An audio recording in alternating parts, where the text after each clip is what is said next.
Shalom sahabat Mitra Rema. Hari ini tanggal 1 Juli 2022. Kita akan sama-sama mendengarkan firman Tuhan yang terambil dalam Injil Yohanes 15 ayat 16 yang berkata demikian. Bukan kamu yang memilih aku, tetapi akulah yang memilih kamu. Dan aku telah menetapkan kamu supaya kamu pergi dan menghasilkan buah, dan buahmu itu tetap, supaya apa yang kamu minta kepada Bapa dalam namaku, diberikannya kepadamu. Demikianlah firman Tuhan, dan firman ini akan sama-sama saudara dan saya renungkan di hari ini yang saya beri judul Mencapai Target Ilahi. Saudara yang saya kasihi dalam Tuhan Yesus Kristus, ada banyak target yang Allah punya dalam hidup saudara dan saya, dan kita harus mencapainya. Tapi pagi ini saya hanya membahas satu target ilahi yang harus saudara dan saya capai, yaitu berbuah. Dalam Yohanes 15 ayat 16 tadi, kita harus menghasilkan buah.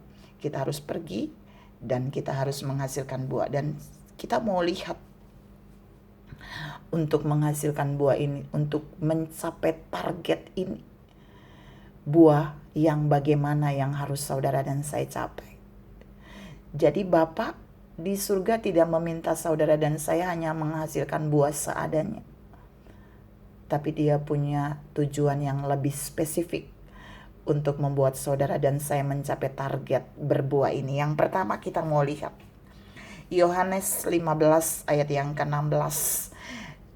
Tuhan punya target untuk saudara dan saya capai adalah buah kita harus tetap. Berbuah tetap. Hari ini saudara dan saya berbuah sukacita, besok juga harus. Hari ini saudara dan saya berbuah kebaikan, besok nggak boleh berubah. Jadi buah kita tetap. Kalau kita adalah ranting dari pokok anggur, buah kita harus buah anggur, bukan buah yang lain. Jadi kita harus menghasilkan buah yang tetap.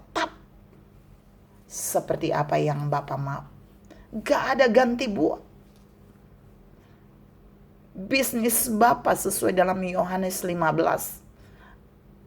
Dia adalah pengusaha. Dan Yesus adalah pokok anggur. Saudara dan saya harus berbuah anggur. Bukan yang lain. Berbuah sama seperti kita tertancap pada pohon itu. Dan Yesus adalah pokok itu atau pohon itu bagi kita, kita adalah ranting. Jadi kita tidak ada alasan untuk tidak berbuah. Dan untuk bagian yang pertama, untuk tetap berbuah yang sama dari waktu ke waktu, saudara dan saya harus tetap tinggal di dalam Tuhan dan firman-Nya tinggal di dalam kita. Jadi kita harus intim. Keintiman akan membuat saudara dan saya tetap menghasilkan buah. Jadi berbuah tetap, tidak berubah. Yang kedua, saudara dan saya ditetapkan target, bukan saja berbuah tetap, tapi yang kedua, saudara dan saya harus berbuah pada musimnya. Pada musim yang Allah tetap. Jadi ketika saudara dan saya sudah ada di titik di mana harus menghasilkan buah, kita nggak boleh bilang nanti, kita nggak boleh bilang tunggu, kita nggak boleh bilang oh kapan-kapan aja.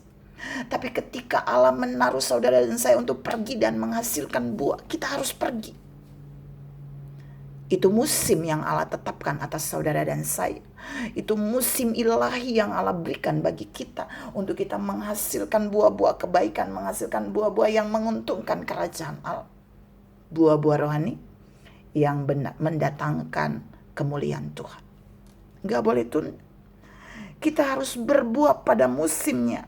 Mazmur 1 ayat 3, orang yang berbuah pada musimnya hanya orang yang tinggal di tepi aliran air, seperti pohon yang tinggal di tepi aliran air, intim dengan Tuhan. Jadi saya mau katakan buat saudara, keintiman dengan Tuhan bukan saja membuat saudara dan saya berbuat tetap di poin 1, tapi keintiman dengan Tuhan akan mampu membuat saudara dapat berbuah pada musim yang Allah tetapkan.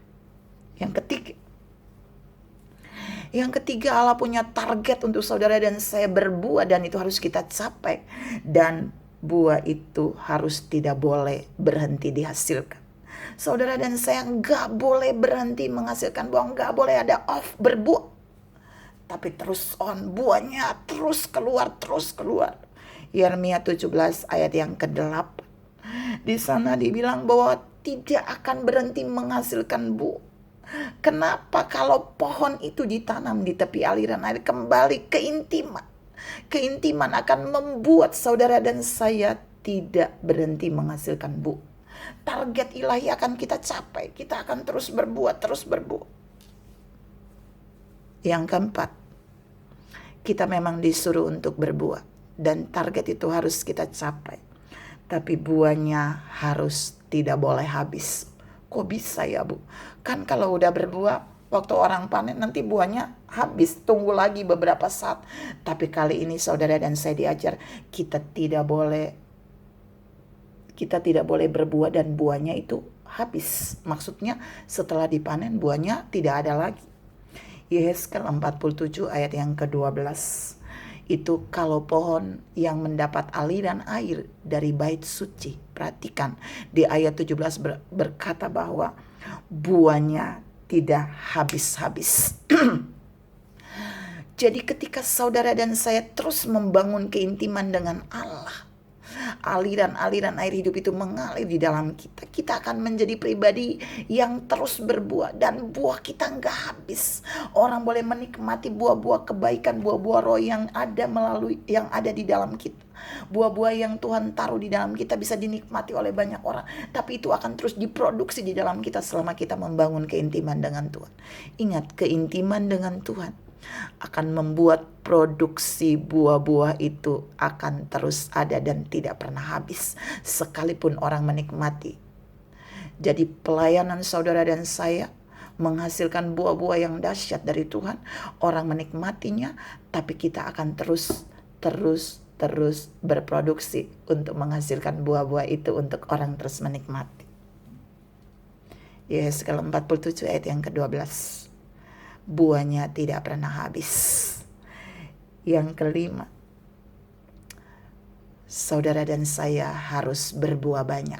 Jadi buahnya bukan cukup, buahnya bukan kurang, tapi buahnya harus banyak. Yohanes 15 ayat yang ke-5.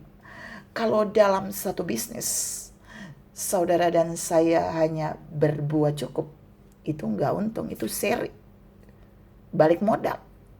Kalau saudara berbuah dan buahnya kurang, itu namanya rugi. Bapa di surga rugi. Tapi ketika saudara berbuah banyak, maka pasti Bapa di surga akan mengalami keuntungan. Tuhan menantang saudara dan saya pagi ini. Mari kita mencapai target ilahi dengan berbuah. Tapi buah kita harus banyak supaya Bapa mengalami keuntungan. Buah kita nggak boleh pernah habis. Kita tidak boleh berhenti menghasilkan buah. Kita harus berbuah pada musim yang Bapa tetapkan. Dan kita harus berbuah tetap. Supaya target ilahi itu dapat kita capai. Dan jika kita mencapai target ilahi, perhatikan. Ada bonus yang Bapa berikan bagi kita. Dan bonus ini keren banget. Yohanes 17 ayat yang ke-7. Jadi kalau kita udah berbuah, Alkitab berkata, kita akan menerima apa yang kita minta dari Bapa. Sama dengan di Yohanes 15 ayat 16 yang saya baca tadi. Di bagian ayat dibilang kalau kita udah pergi dan menghasilkan buah, supaya apa saja yang kita minta kepada Bapa, kita akan menerimanya. Meminta kepada Bapa dalam nama Yesus, kita akan menerimanya. Jadi waktu saudara dan saya mencapai target ilahi, kita akan dapat bonus dari Bapa di surga. Semua yang kita minta akan Bapa berikan kepada kita dalam nama Yesus. Mari mulai berencana untuk mencapai target ilahi yang berbuah ini. Bukan saja mencapai target-target saudara dan saya, tapi mari berusaha dengan kekuatan Roh Kudus untuk kita mencapai target ilahi ini, supaya apa saja yang kita minta kepada Bapa, kita akan menerimanya dalam nama Yesus. Tuhan memberkati saudara berlimpah. Salam mencapai target ilahi di dalam kehidupan kita. Amin.